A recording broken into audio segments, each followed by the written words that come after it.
자, 쌍방 간에 합의가 이루어지면 계속 성립하는 건데, 합의가 이루어진다는 것은 항상 이제 법률용어를 하는 거예요. 쌍방 간에 합의가 이루어져 계약 성립하려면 순서가 있는 거예요. 먼저 수도 지켜야 돼. 먼저 청약이라는 게 뭐냐고요. 청약. 팔겠다. 아주 쉽게 얘기해서 팔겠다. 청약의 의사표가 나와야 돼요. 근데 청약은 이렇게 얘기해요. 꼭 특정인이 아닌 불특정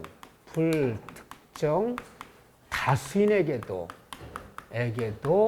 청약은 가능하다. 우리가 마트에 가면 정찰배 붙여갖고 뭐 5,000원, 1,000원 쭉 진열하는 거 청약하는 거예요. 누구든지 이 요금만 내시면 물건 팔겠습니다. 또는 뭐 벼룩시장 같은데 뭐 중고차 뭐 이런 물건 요즘 뭐 당근마켓이라 그러나요? 얼마 팔겠다. 꼭 특정이 아닌 불특정 다수인에게도 청약할 수 있어요. 가능하다. 두 번째, 하지만 청약은 명확하고 확정적 의사표시를 해야 돼요. 왜 그러냐면 이론적으로 볼 때는 이 청약은 이에 응하는 승낙만 들어오면 곧바로 계약은 성립하는 거예요. 그렇기 때문에 명확하고 확정적 의사표시가 아니라면 청약이 아니라는 거예요. 그러니까 이게 만약 청약이라면, 팔겠다 청약이라면, 오게 사겠다 승낙. 그러면 이게 서로 내용이 일치하고 사람이 일치했다면 계약은 화살표 2개로만 청약, 승낙만 합치면 계약은 곧 성립하는 거예요. 그런데 뭔가 의사가 나왔어요. 뭐 의사 나왔는데 이 명확하고 확정적이 아니야. 이게 이제 막연하고 뭔가 비구체적 의사표가 나왔다면 이것은 청약이 아니에요. 항상 청약이란 말과 청약의 유인은 다른 거예요. 청약과 유인을 구분할 줄 알아야 된다. 어떤 차이점이 있냐? 자, 보세요. 이게 청약이나 유인이라면 유인한 거예요, 이게. 나에게 청약해서 유인한 거라면 이쪽에 들어오는 것이 이게 청약이 되는 거예요. 이게 청약이 되고 다시 유인한 사람이 승낙할 건지 안 할 건지 선택권을 갖고 있어요. 다시 생각해서 오케이라고 선택권이 있어요. 유인한 사람이 라고 다시 승낙하면 계약은 성립하는 거고, 유인한 사람이 다시 승낙 안 하면 그냥 성립하지 않는 거고. 그러면 이게 유인이라면 계약이 성립하려면 화살표 몇 개가 있어야 돼요? 3개가 있어야 계약 성립하면 이거 유인이에요. 화살표 2개만 갖고 성립하면 이것은 청약이 되는 거예요. 청약과 유인은 다른 개념이에요. 보세요. 한두 가지. 자, 구인광고 나서 구인광고. 사람 구하겠다. 그래서 자세하게 나왔어요. 급여는 얼마를 주고 몇 년도 이후에 출생한 사람이어야 되고 4년제 대학 졸업했는데 전공은 뭐 해야 되고 근무처는 어디고 아주 상세하게 이 구인광고 나왔어요. 자, 구인광고 내는 회사 측에서 명확하고 뚜렷 여러 가지를 자세하게 이렇게 했어요. 뭐 4대 보험 뭐 되고 근무처는 어디고 다 됐어요. 또 구인광고 내는 것은 청약이에요, 유인이에요. 이게 만약에 청약이라면 이력서만 제출하면, 이력서 제출하는 게 승낙이 된다는 거잖아. 그러니까 이력서만 제출하면 곧 계약은 성립된다는 거잖아요. 근데 이게 유인이기 때문에 이력 제출한 것 중에서 마음에 드는 사람을 다시 구인광고 낸 그 회사 측이 오케이라고 승낙하면 고용가 성립하는 거지만 승낙 안 하면 고용가 성립이 안 되는 거잖아. 다시 한번 이 사람한테 선택권이 있잖아요. 그럼 유인이 되는 거야. 그렇죠? 구인광고는. 자, 이번에 법원에서 경매, 입찰 공고가 나왔어요. 평택법원에서 사건 번호 붙여서 몇 월 며칠 날 이런 아파트를, 이런 빌라를 최저감정가 얼마부터 경매하겠다. 법원에 경매 입찰 공고 나온 것은 청약일까요? 유인일까요? 이게 청약이라면 청약은 이 응하는 승낙만 들어오면요. 이론적으로 볼 때는 청약한 사람은 거부할 권리가 없어요. 이 승낙만 들어오고 계약 성립하는 거지 응한 승낙이 들어왔는데 갑자기 안 판다. 이게 안 되는 거야. 청약은 선택권이 없어. 응한 승낙만 들어오면 곧바로 계약 성립하는 거고 유인은 선택권이 있는 거야. 자, 홍보했어요. 그럼 이게 유인이기 때문에 내가 당일날 가격 입찰표 제출하는 것이 이게 뭐가 되는 거예요? 이게 오히려 청약이 되는 거고 입찰표 제출한 사람 중에서 가장 높은 가격 써낸 사람을 법원이 다시 한번 경매 허가 결정을 떨어뜨리면 경락이 되는 거지만 내가 아무리 높은 가격 정했더라도 경매 허가 결정이 안 떨어지면 경락은 안 되는. 다시 한번 법원이 경매 허가 결정을 내릴 것이 안 내릴 것이 선택권이 있잖아요. 다시 한번 얘가 승낙을 해야 되는 거잖아.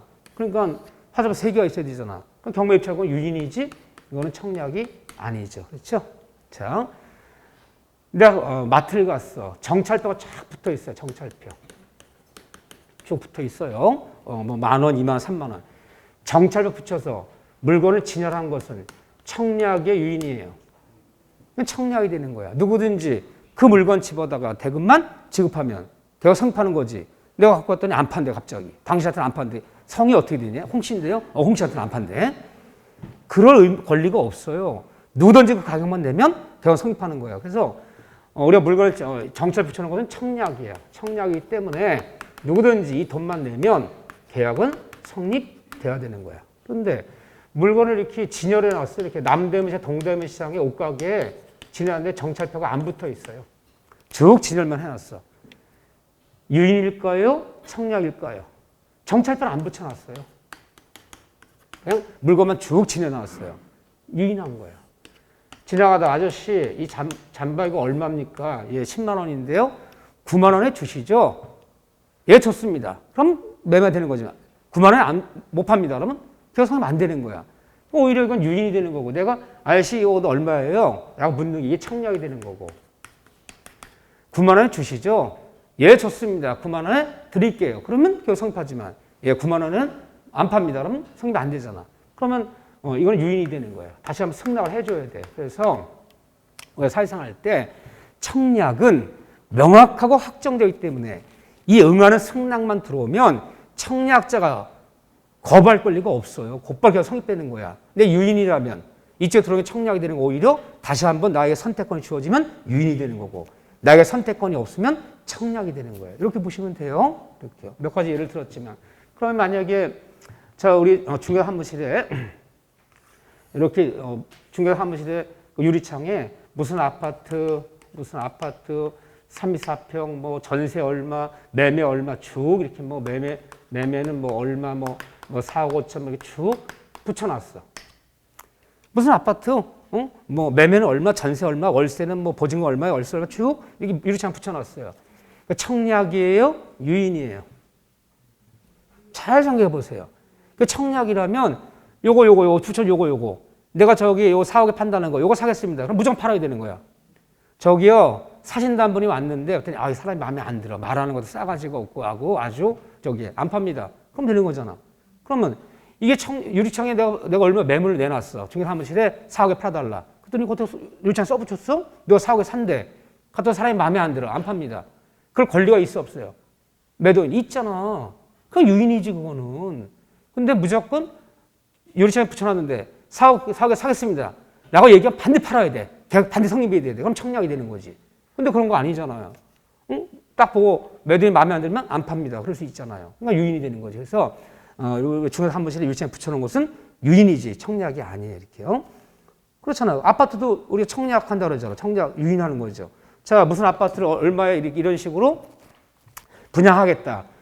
아파트 분양공 낸 것은 청약의 유인이에요. 유인이야. 그러니까 내가 청약서 제출하잖아. 막 그 중에서 뭐 뺑뺑이 돌든 뭘 돌리든 거기 다시 한번 오케이라고 낙찰이 되면 저기 아파트 분양이 되는 거고 거기 승낙이 안 떨어지면 난 안 되는 거잖아. 그러니까 아파트 분양 광고 내는 것은 유인이지 청약이 아니죠. 그렇죠? 그래서 어쨌든 다시 한번 선택권이 주어지면 유인, 선택권이 없으면 청약. 이렇게 보시면 돼. 이렇게요. 화살표 갖고 얘기하면요. 화살표 2개만 계약 성립하면 청약. 화살표가 3개가 있어야지 계약 성립하면 유인. 이렇게 보시면 돼. 요즘은 이런 데를 중요해요. 이렇게 박스 딱 쳐놓고 청약 고르시오, 유인 고르시오. 그러면 생각해야 돼. 화살표. 화살표. 다시 한번 나간다는 유인. 2개만 있으면 계약 성립한다 청약. 이렇게 생각해 보셔야지 단어 몇 가지 외울 일이 아니야. 자, 이거 구분하는 거. 자, 세 번째는 과연 청약 효력은 언제 발생하는 것이냐. 이 청약의 이 구속력이라고 해서 구속력. 청약의 구속력. 이거 다른 말로 청약의 비철회성이라고 불러요. 비철회성.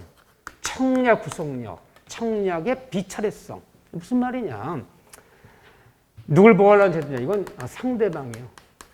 상대방을 보호하는 제도인데 이게 법조문인데 이 상대방을 뭐라 부르냐. 보통 우리가 청약하는 사람이요. 팔겠다. 청약하는 사람은 청약자라 불러요. 청약자. 오케이. 내가 이거 사겠다라고 승낙한 사람 뭐라 불러요? 물론 승낙자라 불러요. 승낙자. 그런데 우리 민법 조문에 승낙자는 용어는 없어. 그러니까 우리가 그렇게 부를 뿐이야. 이 청약 받는 사람, 너에게 팔겠다라고 청약 받는 사람을 청약 수령자라 불러. 청약. 법률 용어는 이렇게 불러요. 근데 우리가 그냥 속칭 그냥 승낙자 이렇게 부르는 거지. 시험장 가면 여러분들 승낙자라는 용어는 안 나와. 청약 수령자. 상대방을 보호하기 위해서. 청약의 구속력, 비철성이라는 말이 있어요. 무슨 말이냐? 청약 효력은 과연 청약 효력은 언제 발생하는 거냐? 언제 발생하는 거냐? 효력이 언제 발생하는 거냐? 그러면 우리가 총칙 안 배웠지만 모든 의사표시는 대원칙이 도달주의예요. 도달시에 상대방한테 도달했을 때 의사표 효력 시점은 도달주의. 발신. 우체가 내 발신시킨 날도 아니고 서면 작성. 그걸 우리가 이제 표백도 아니고 상대방한테 도달했을 때. 그러면 내가 이 물건 너에게 팔겠다라고 청약이 도달했어. 상대방한테. 그 청약이 도달해버리면 이제 청약 효력이 발생하는 거야. 도달시에. 발생하면 도달된 청약은 청약자가 내 마음대로 임의로 내 마음대로 철회할 수 없다는 거예요. 없어도 처리할 수 없다는 거예요. 도달된 청약은 임의로 처리할 수 없다. 왜? 상대방을 보호하기 위해서. 언제까지 처리가 안 되는 거냐? 우리는 원칙을 배우는 거야. 제가 이제 그런 말씀 안 드렸는데 이 계약 총문에 5문제, 올해 5문제 나왔는데 법조문은 527조부터 553조까지 26개 법조문이야. 이 26개 법조문에 이제 우리가 이제 계약제와 관리 책임, 청약, 승낙, 2020년 청약, 승낙 이 6조문이고 청약, 승낙, 계약제 관리 책임, 동시항명권, 우연부당, 3자랑 계약, 해제지 이 6파트가 이 26개 조문이야. 근데 모두 이 법조문들은 임의규정이에요. 임의규정. 임의규정이라는 말이 뭘 뜻이냐면 법의 규정이 있지만 다른 특약이 있거나 의사가 있거나 합의가 있다면 합의된 대로 특약에 따라 가는 것이고 아무런 말이 없을 때만 이게 원칙일 뿐이야. 그러니까 임의규정은 반드시 지키라는 거예요? 원칙일 뿐이에요? 원칙일 뿐이야. 이것도 원칙일 뿐이야. 도달된 청약은 원칙은 임의로 처리할 수 없다. 상대가 보호하기 위해서. 언제가 처리가 안 되는 거냐? 이게 승낙기간을 정했다면 이 정한 기간 내에서 승낙을 정하지 않았다면 상당 기간 내에는 내 마음대로 임의로 처리할 수 없다는 거예요. 왜 도달 청약 임의로 처리가 안 되냐? 청약자가 잘 봐보세요. 이거 일리 있는 얘기예요. 자, 내가 서울에 있는 무역 오파상이에요. 자, 이번에 이러이러한 신제품을 내가 수입을 해서 판매를 하려고 그래. 비밀이야. 딴 데 알려주면 걔네 또 수입해.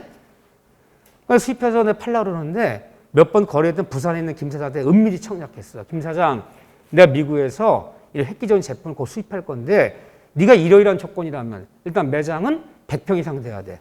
100평 이상 그 사무실을 얻어야 되고 초도 물품 비용은 5억.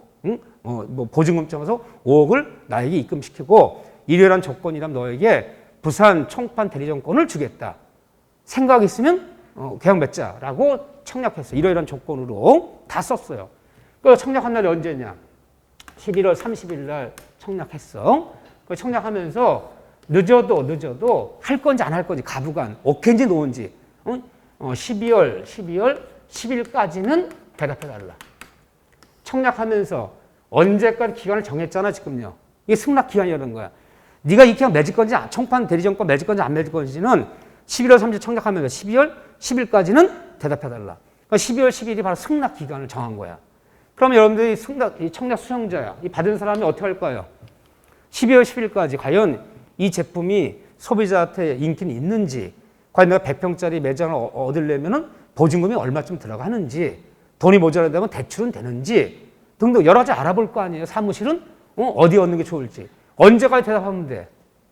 걔 청약하면서 기간을 정했잖아요. 12월 10일까지는 대답해달라. 그 승낙 기간을 정했잖아. 그때가 대답하면 돼. 준비한단 말이야. 그래서 사무실도 보러 다니고 다른 사람의 조언도 구하고 돈이 모자라면 은행에서 대출은 어떻게 되는지 준비를 막 하는 거예요. 이렇게요. 12월 10일까지만 대답하면 되잖아요. 근데 갑자기 12월 8일 날 없었던 일이야. 청약을 철회한다. 그래 버리면 상대방이 예측 못한 피해를 받을 수 있어 없어요? 있잖아. 그래서 도달된 청약은 네 맘대로 승낙을 정했다면 그 기간에 임의로 네 맘대로 철회할 수는 없는 거야. 상대방 양해해 주면요. 저기 김 사장, 내가 좀 사정이 있어. 그거 청약한 거 우리 없었던 일로 하자. 알았어. 그렇게 합의해 주면 되지 그거야. 그렇지만 내 맘대로 일방적으로 철회할 수는 없다는 거야. 승낙을 정하지 않았다면 상당 기간. 자, 11월 3일 청약하면서 이러한 조건으로 부산 청판 대리점 계약을 맺으면 좋겠다. 청약했어요. 그러면 상당 기간 내에는 내 마음대로 일방적으로 철회할 수는 없다는 거야. 상대방의 불이의 피해를 받을까 봐. 그럼 우리 민법 배우다 보면 가장 많이 나오는 용어 중에 하나가 뭐냐면 민법 총칙 배우다 보면 사회통념이라는 말이 나와요. 사회통념에 따라 결정한다. 판단 기준은 사회통념에 따른다. 사회통념이라는 게 이런 뜻이에요. 응? 건전한, 우리 사회에 살아가는 건전한 일반인의 상식에 따라 결정한다. 이걸 사회통념이라 불러요. 이게. 그래서 이 다음에 배우면 백삼주반인지 반사회적인지 아닌지 판단 기준 사회통념에 따른다. 응? 모두 사회통념이야, 판단 기준은. 그럼 사회통념이란 말을 쉬운 말로 하면 일반인의 상식에 따라 결정한다는 거야. 그래서 저보고 질문해서 선생님, 사회통념이 뭐예요? 나도 몰라. 판사의 재량이야, 결국. 어떤 재판이 벌어졌을 때 판사가 생각하는 사회통념은 판사의 재량이 될 수밖에 없어. 이거 나한테 물어보면 사회통념이 뭐냐 물어보면 안 돼. 또 잘 나오는 용어 중에서 인간의 신의칙에 따라 결정한다. 신의칙. 나한테 물어보면 안 돼. 이게 신의칙 위반이냐 아니냐. 그건 개별 구체적 사건에 따라 다 다를 수 있어. 결국 이게 판사의 재량이 될 수밖에 없어. 그 다음에 상당기한이 며칠이냐. 이 계약법 배우다 보면요. 상당기한 정해서 최고해라. 상당기한에 대답하지 않으면 어쨌다. 상당기한 내는 처리할 수 없다. 이 상당기한 잘 나가. 상당기한이 며칠이에요? 몰라. 나도 몰라. 판사 재량이 될 수밖에 없어. 이게 계약이 몇백억짜리야. 아마 몇백억짜리 계약이야. 상당 내에 그러면 상당히 일주일 될 수도 있는 거야. 몇천억짜리 계약이야. 상당 기간이 2달, 3달이 될 수도 있는 거야. 10만 원짜리 계약이야. 야, 너에게 10만 원에 팔겠다. 상당 기간이 5분이 될 수도 있는 거야. 이거는 경우에 따라 다 다른 거야. 판사 재량이지. 응? 그 어떤 계약에 맺는 규모라든가 계약 종류에 따라서 다른 거지. 상당 기간 있고 뭐 하루다 이틀이다 뭐 1시간 2시간 논할 수는 없는 거야. 뭐가 신의칙이나 경우에 따라 달라. 인간의 도리 신의칙. 사회통념. 시대에 따라 달라질 수 있어. 사회통념이. 60년대 말하는 사회통념이랑 2020년 말하는 사회통념은 달라질 수 있는 거야. 변하는 개념이기 때문에. 그러니까 이런 것이 참 애매한 개념인데 구체적인 경우는 다 판례들이 인정 결정하겠지. 이게 판례들이. 그렇죠? 근데 보통 상당 기간 그러면 사회살 때 보통 뭐 계약 위반했어. 잔금치나 잔금을 안 치러 얘가. 부당 매매 계약 맺었는데 계약 위반이야. 그거 즉시로 해지할 수 없어요. 너 오늘 잔금 치러한 날인데 딱 3시간 줄 거야. 3시간 내에 입금되지 않으면 이게 해지한다. 그렇게 안 돼요. 해지할 때는 상당 기간 최고한 다음에 최고 후 그래도 이행하지 못할 때 해지하는 건데 상당 기간이 몇 시간이냐. 그건 논할 수는 없어. 응? 그렇지만 이제 경우에 따라 다르지만 보통은 우리가 사회생활 때 일반인들은 보통 상당 기간 그러면 보통 판사들은 한 3일 정도? 요 정도 봐줘, 요 정도. 여러분들이 부당 매매가 맺을 때 뭐 토지 매매가 맺었는데 중도금 잔금 안 치렀다고 그 다음날 해지할 수 없어요. 일단 최고 3, 4일 기다렸다가 그래도 이행하지 않을 때 해지한다. 해지해버리고 계약금 몰수하는 거예요. 요 정도 기간을 봐줘요. 보통 3, 4일 정도. 판사들이, 우리 일반인들이 사회생활 때 보통 상당했잖아. 사람 돌아가셨어요. 상당했잖아. 상을 당했다. 상당했다. 초상치는데 며칠 걸려요? 요 정도는 잡아줘야지. 요 정도. 상당한 기간, 상당한. 여기서 나온 얘기야. 뻥이에요, 뻥. 진짜인 줄 알아요. 그래서 사생할 때 상당 기간을 쳐라. 상당의 정 최고해라. 상당 기간 처리할 수 없다. 상당 기간을 정하여 그러면 보통 한 3일 정도, 요 정도 사회생활할 때, 요 정도 잡아주면 돼요.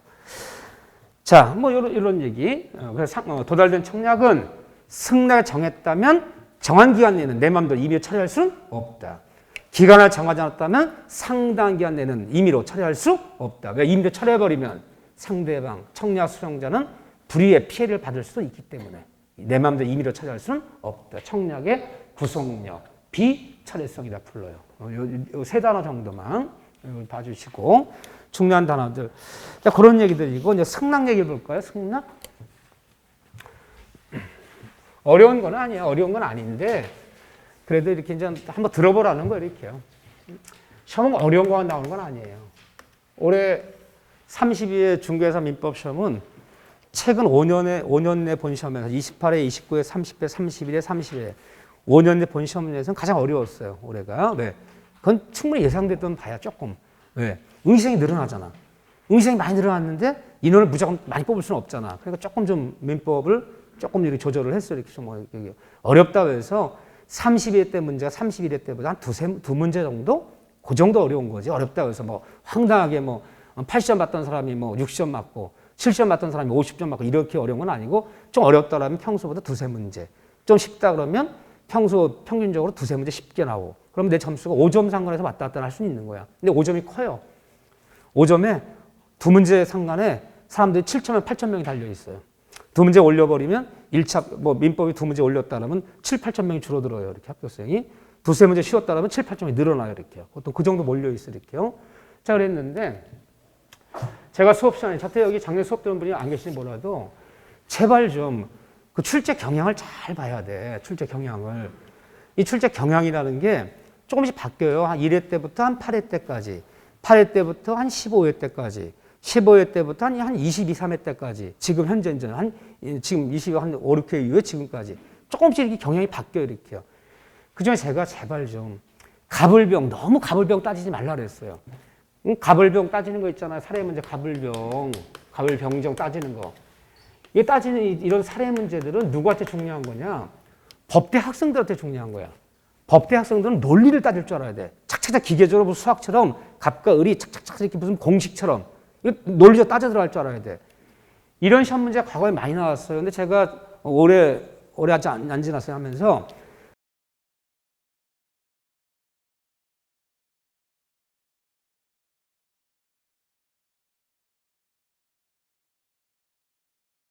지문은 점점 간결해지면서 우리가 논리 따지는 것이 아니라 중개업 볼 때 필요한 중개 실무에 필요한 지식을 묻기 때문에 판례 중심으로 가야 된다.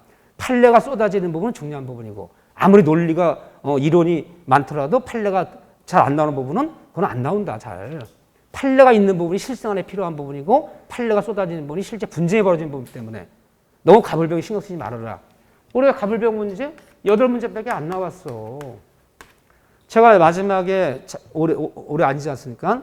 4번 모의고사 한번 나눠줄 때 저는 사례 문제를 10문제 이상 넘지 않았어요. 왜? 난 그렇게 생각하니까. 많아봤자 한 11문제. 많이 나봤자. 작게 나오면 한 10문제. 요 상관이다. 근데 모의고사들 문제들은 그렇지 않아요. 모의고사 문제들은 사례 문제 시험보면 한 20문제씩 나와, 가불병이. 사람들이 질려버리는 거야. 우리 논리 따지는 법대 학생들은 아니다. 점점 출제 경향이 그래요. 그렇지만 다음 같은 경우는 판례에 따라라. 다투면서 판례에 따라. 단다시 문제예요. 가불병이 아니지만. 가로 열고 다투면서 판례에 따라라. 올해 32회 때. 40문제 중에 36문제가 판례에 따르래요. 그러면 판례에 따르라면 정답이 판례가 돼야 돼요? 판례가 안 돼야 돼요? 판례가 아닌 걸 정답으로 넣으면 안 되지. 판례에 따르라는데 판례가 없는데 그걸 정답으로 넣으면 안 되잖아. 결국은 정답이 뭐가 됐다는 거야? 판례가 정답이 됐다는 거잖아. 판례가 있는 부분이 시험 문제 나오는 거지. 판례가 없는데 판례 따르라는 말을 어떻게 하나. 이론적인 파트를. 결국은 딱 그냥 공부하는 게 딱 정해져 있어. 어느 파트에서 판례가 가장 쏟아지는 부분이 가장 중요한 부분이에요. 일단 거기. 응? 근데 판례는 어디서 쏟아지느냐? 판례는 효력에서 쏟아져요. 효력. 의, 요건, 효력. 임대차 효력, 매매 효력, 전세 효력, 저당 효력.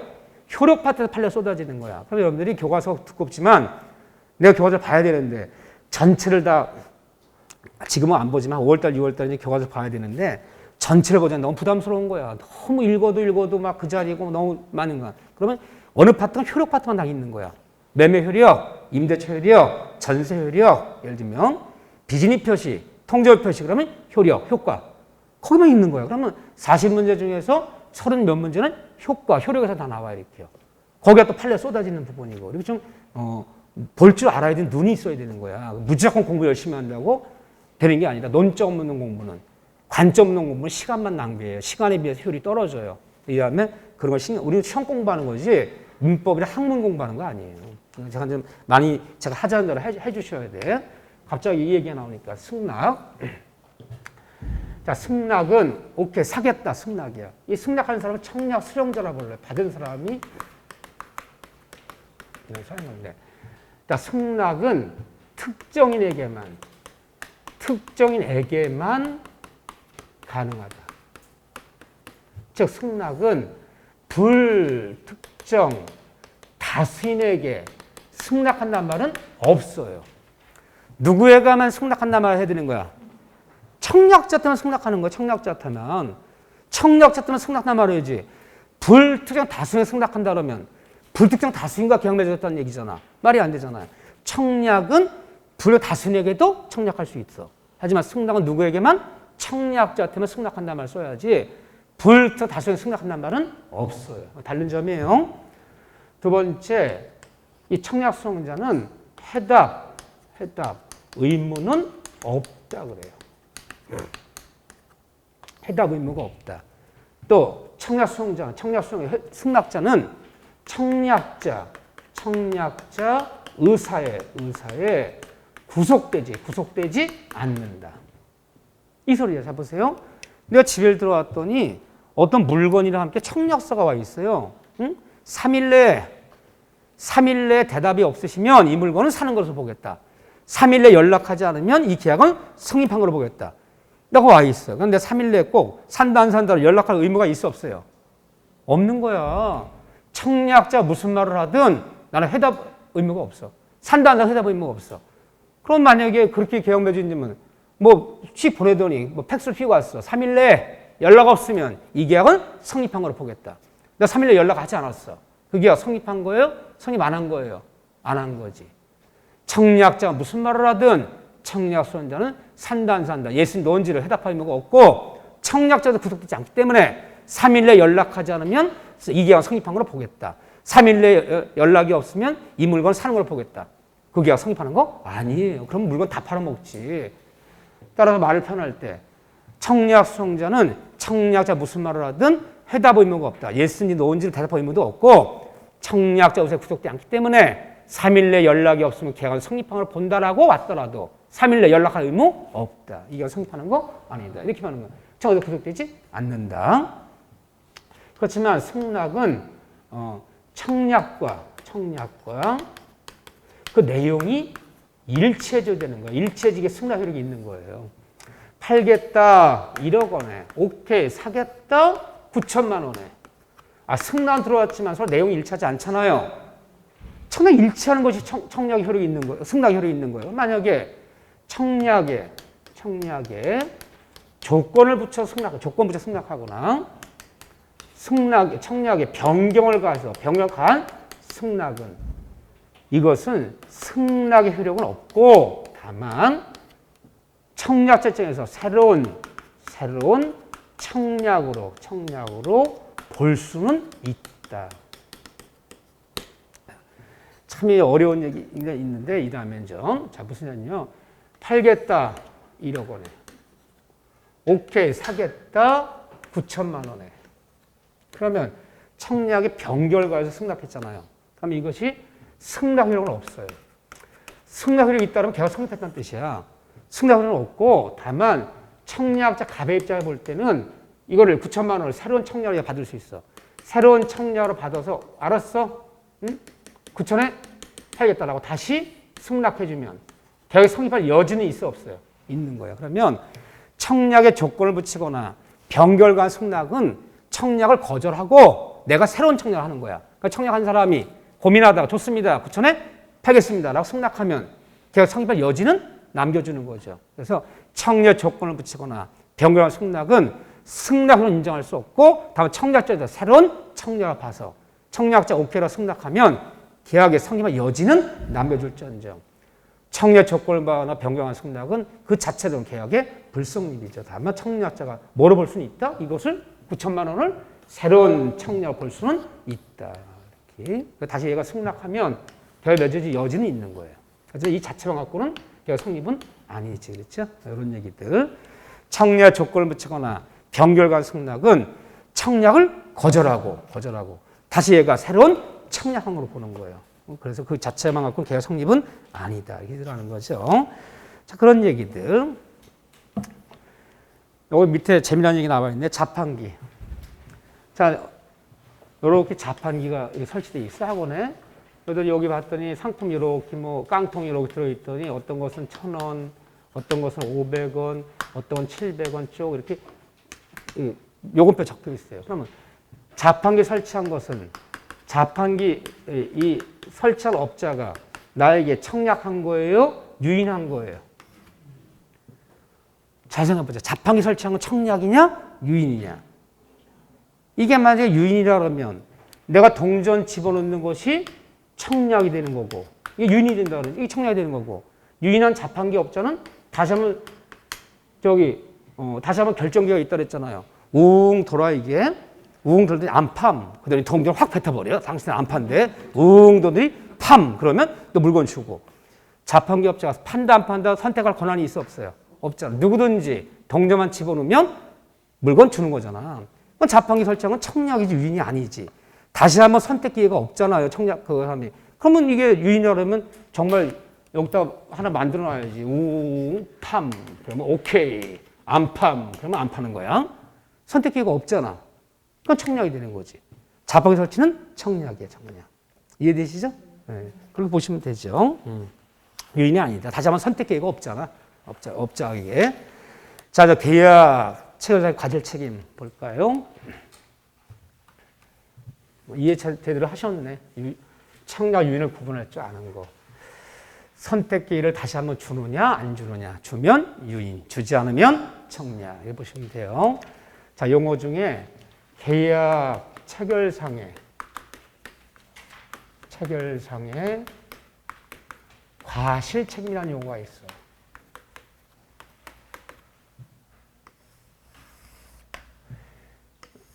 우리가 계약 총론 이다음에 기본서 나오면 기본서 공부할 때 계약 총론이 딱 8파트예요. 그래서 약관 계약의 종류라는 파트가 있고 약관 계약, 계약 총론 파트가 있고 계약체 괄책임, 동시항명권, 위험부담, 3자단 계약, 계약 해제해지, 그 다음에 청약이다, 승낙이다. 이게 8파트인데 그 중에서 계약체 괄책임 출제 비중은 제일 떨어져요. 이게 제일 안 나와. 네. 8파트에서 보통 5문제쯤이 나오는데 많이 나올 때 6문제 나온 적도 있어. 여기까지 순서가 안 돌아와. 그래서 계약체 괄책임 문제는 공부는 중요해요. 그렇지만 1회부터 32회 때까지 32번 시험 보면서 계약 체결 책임은 출제 비용이 다 5번 나왔어, 지금까지.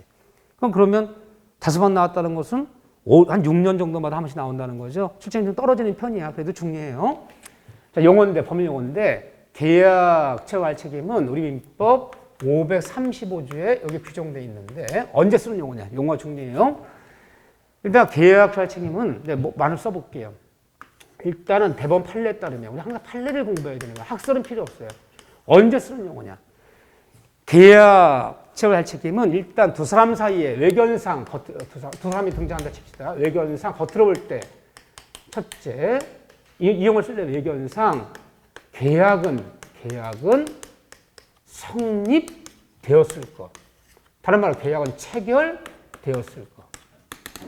그럼 판례에 따르면 계약이 성립했을 때만 이 용어 쓰는 거지. 그러니까 뒤집어 얘기하면요. 성립이 안 된 계약, 계약의 준비 과정,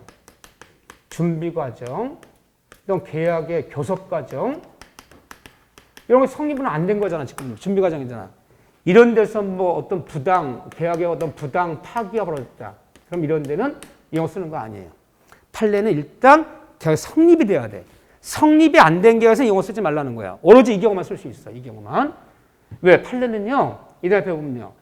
이 계약 체결 책임은 내가 지금 535조 설명드리는 거야. 그 법조문이 있는데 법조문부터 읽어봅시다.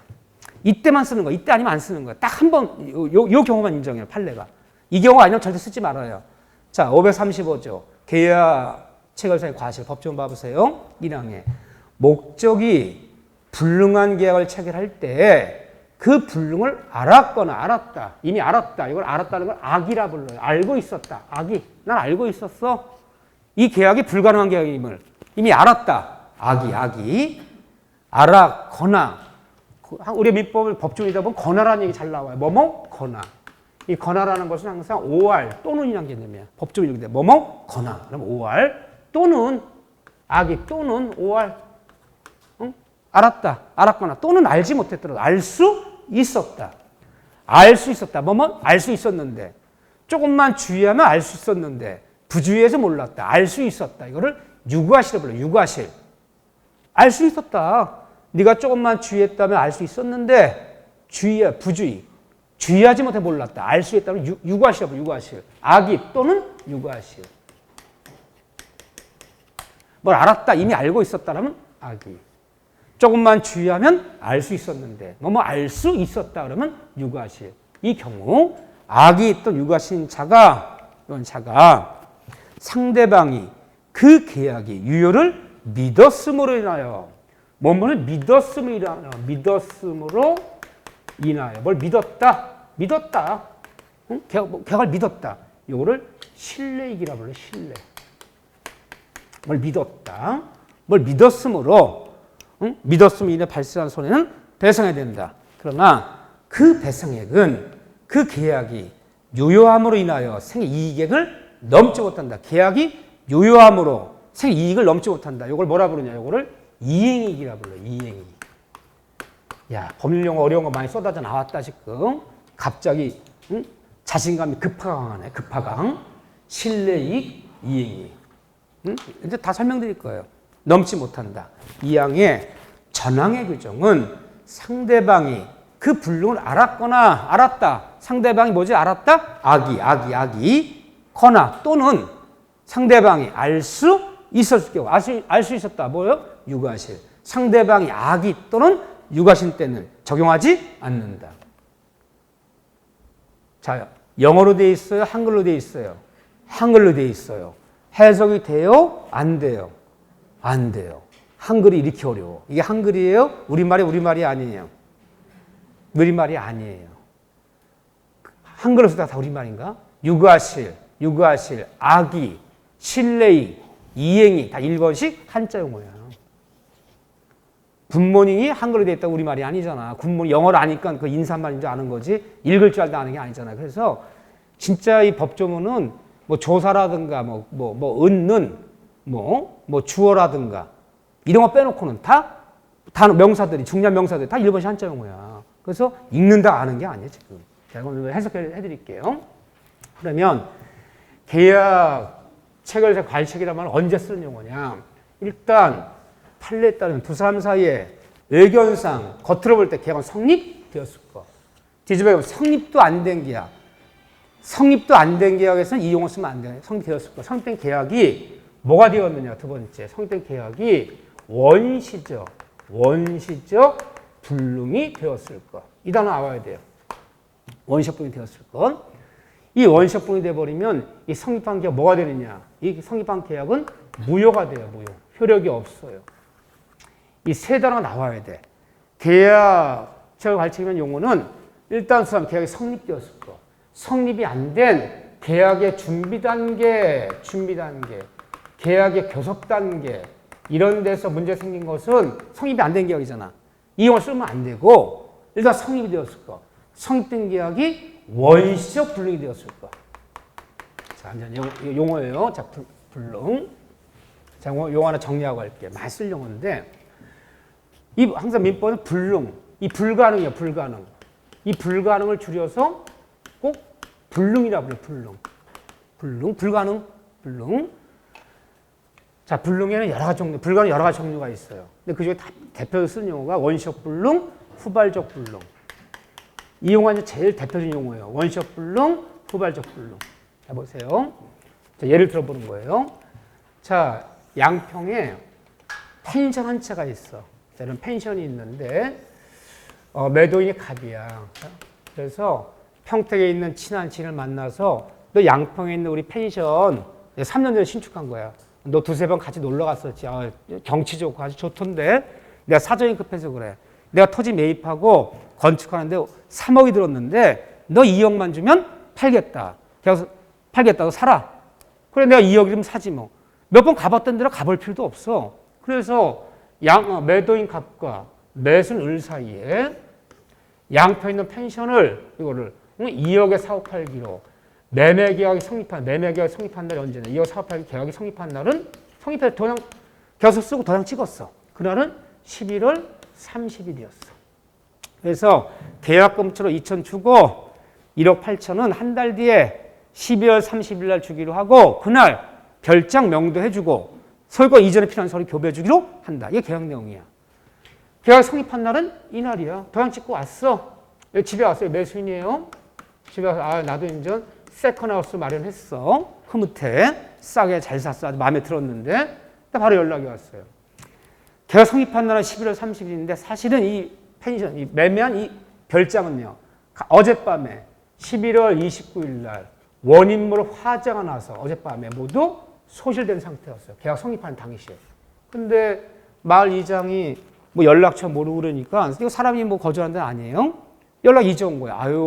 연락처 몰라서 연락 못 드렸는데 간밤에 애들이 불장난 놀았는지 어쨌는지 원인모로 화재 나서 전부 불나서 없었다는 거야. 이제 연락드린대요. 계약 쓰고 왔는데 오전에 쓰고 오후에 연락이 왔어요. 그러면 계약이 성립할 당시에 이 매매 목적물은 존재한다, 존재치 않는다. 이미 존재치 않아. 존재하지 않는 목적물이야. 존재하지 않는 목적물을 매매해서 이행할 수 있어 없어요? 없잖아. 계약 성립 당시에 이미 존재하던 목적물. 계약 성립 당시에 이미 이행할 수 없는 계약. 이런 계약을 우리는 원시적 불능인 계약이라 불러요. 원시적 불능. 이렇게 불러요. 이 계약을. 그러면 계약이 성립했더라도 원시적 불능은 이 계약이 무효라는 거예요. 효력이 없어요. 있지 않은 건물 어떻게 넘기라는 거야. 그렇잖아요. 그래서 계약 성립 당시에 이미 존재하지 않는 목적물. 계약 성립 당시에 이미 이행할 수 없는 계약을 우리 뭐라 부른다? 원시적 불능. 원시적 불능은 우리 민법에서 뭐로 취급한다? 계약 성립했더라도 이 계약은 무효이다. 효력이 없어요. 무효가 되는 거야. 이건요.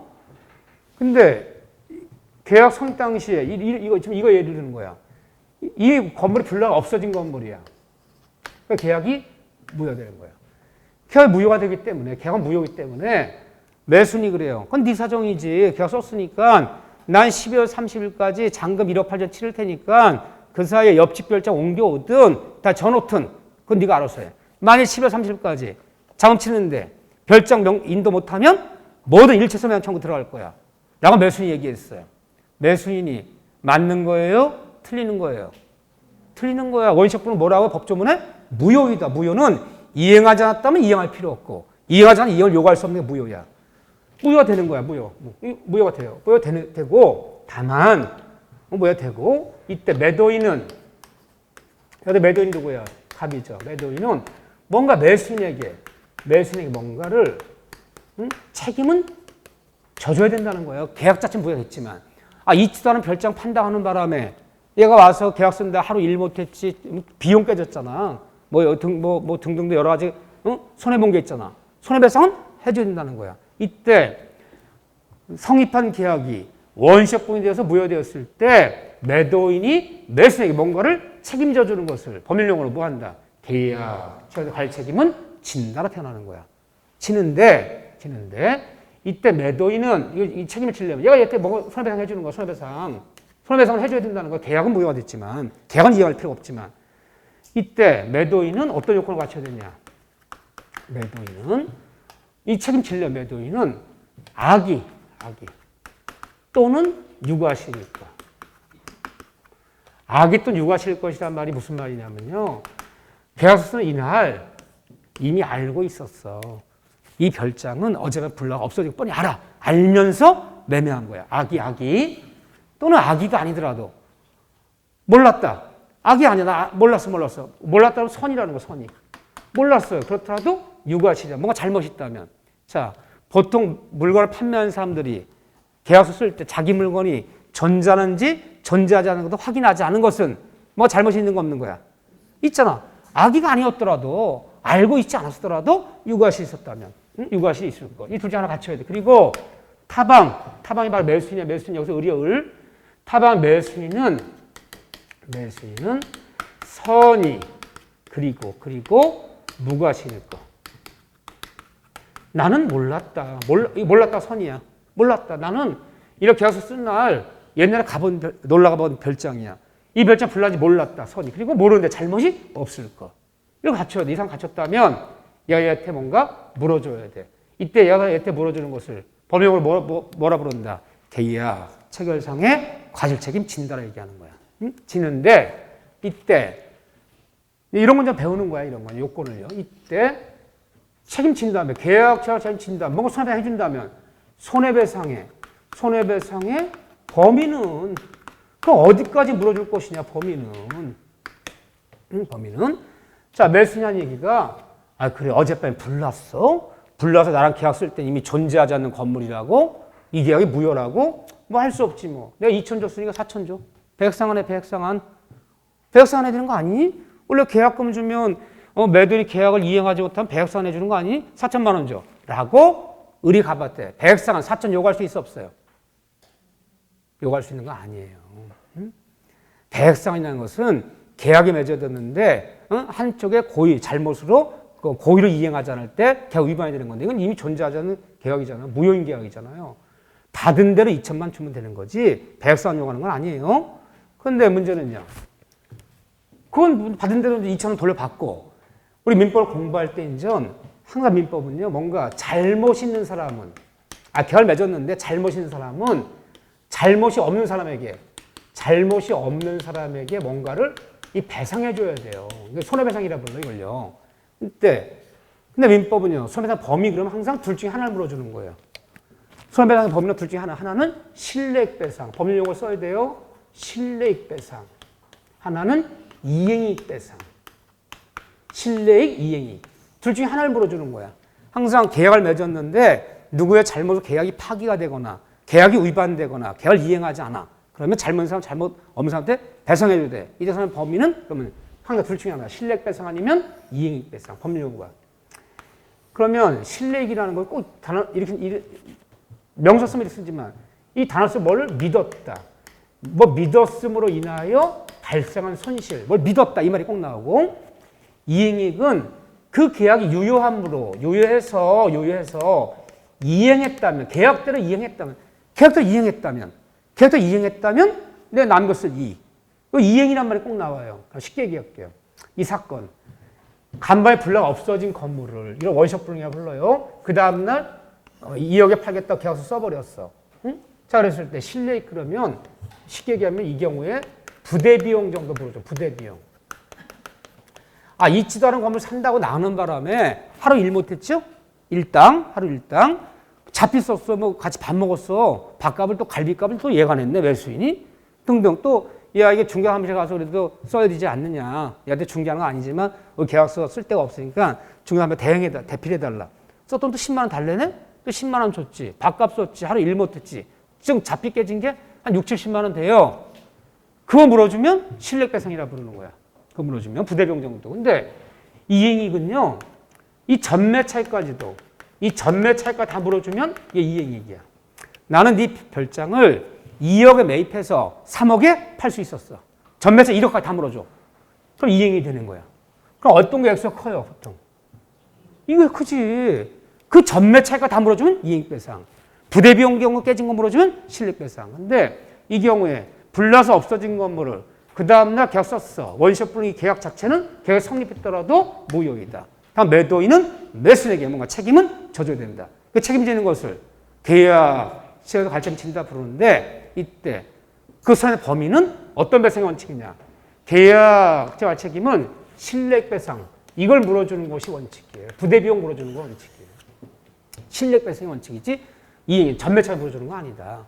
보통 이게 액수가 작고 액수가 적고 이 액수가 크잖아 이게. 그런데 실내익배상 부대비용도 물어주는 게 원칙인데 예외적으로 이게 액수가 크고 이게 작아야 되는데 예외적으로 이행이익이 더 작을 때는 부대비용이 한 300만 원 들어갔어. 어떻게 한 300만 원 들어갔어. 어떻게 하다 보니까. 근데 이행이익은요. 마침 IMF 터지는 바람에 갑자기 경제가 안 좋아지는 바람에 이거 뭐 2억에 매입해도 뭐 남겨서 이익도 없어. 뭐 이익이 뭐 100만 원 빼기 안 된대. 원래는 어떤 게 커야 돼요? 이게 크고 이게 작다고. 근데 예외적으로 이행이익이 신뢰액보다 엑스가 더 적을 때는 적은 이행액 범위 내에서만 배상한다. 이들 얼마 물어주라는 거예요? 100만 원. 신뢰액 배상이 원칙이나 계약 체활 책임 문제는 매수인에게 신뢰액 배상 부대비용 물어주는 원칙이나 단 예외적으로 이행이익이 신뢰액보다 더 적을 때는 더 적은 이행이익을 배상한다. 그때 100만 원 배상하는 거예요. 이 배상이 원칙이지만 이게 더 적을 때는 적은 100만 원만 배상한다. 이 문제고 이걸 뭐라 부른다? 계약자가 갈 책임은 신뢰액 배상의 원칙이나 이렇게 들어가는 거예요. 그래서 이 용어는 이때만 쓰는 거야. 이 경우 아니면 절대 쓰는 용어가 아니에요. 판례에 따르면. 이 다음에 여기 관련된 판례들을 배워요. 그래서 뭐 전주 오석대학교 교직원 채용 사건 뭐 등등 등등 여러 가지 이제 판례 배울 건데 일단은 기본 껴놔야 돼. 자, 그러면 하나만 정리합시다.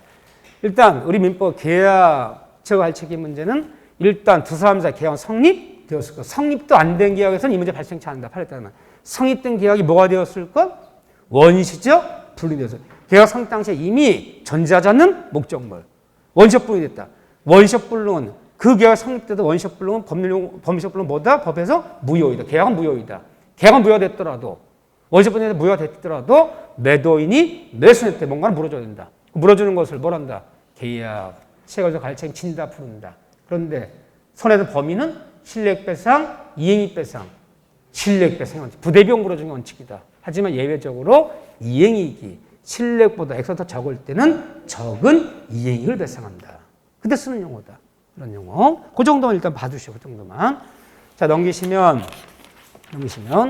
제가 효력 파트, 여기 제일 중요한 파트. 어디든지 효력 파트 제일 중요한 거예요. 여기 뭐 쏟아져 나오는 거죠. 그래서 동시항변권, 그 뒤에 넘겨보세요. 우연부담, 이런 용어도 배울 거예요. 10분 쉬었다가 동시항변권, 우연부담, 3자론 계약, 이런 용어들을 볼 거예요. 여기는 하이라이트, 여기는 다 나와요. 무조건. 한 문제씩. 동시항변권 한 문제, 우연부담 한 문제, 3자론 계약 한 문제, 해제 한 문제. 쏟아져 나오는데요. 용어 정리할 거 10분 쉬었다가 또 용어 볼게요.